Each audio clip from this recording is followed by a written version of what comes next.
Բոլորին հետաքրքրում է մեկ հարց. որն է այն նվազագույն գումարը, որն անհրաժեշտ է E2 ներդրումային վիզայի համար։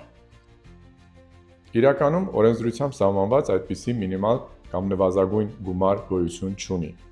USCIS-ը գնահատում է ձեր գործը 3 այլ չափանիշերով։ Դուք պետք է ներկայացնեք իրական ներդրում,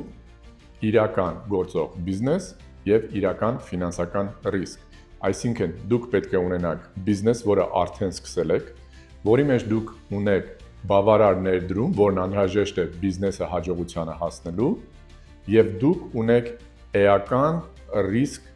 վտանգ այդ ամբողջ գումարը կորցնելու։ Այսինքն ձեր ներդրումը պետք է լինի անվերադարձ։ Վերադառնալով այն հարցին, թե որն է այն նվազագույն գումարը, որ անձը պետք է ներդրի, նորից որոշ բիզնեսներ կարող են աշխատել $30,000, որոշ բիզնեսներ կարող են գոյատևել $300,000։ Այնպես որ մինիմալ այդ նվազագույն գումարը կախված է ձեզանից, ձեր բիզնեսի տեսակից, բիզնեսի վայրից եւ մի շարք այլ որոշիչ հանգամանքներից։ Եթե ցանկանում եք ստանալ ճշգրիտ եւ անհատական ռազմավարություն ձեր E2 ներդրումային վիզայի շուրջ, խնդրում ենք գրել կամ զանգահարել մեր գրասենյակ։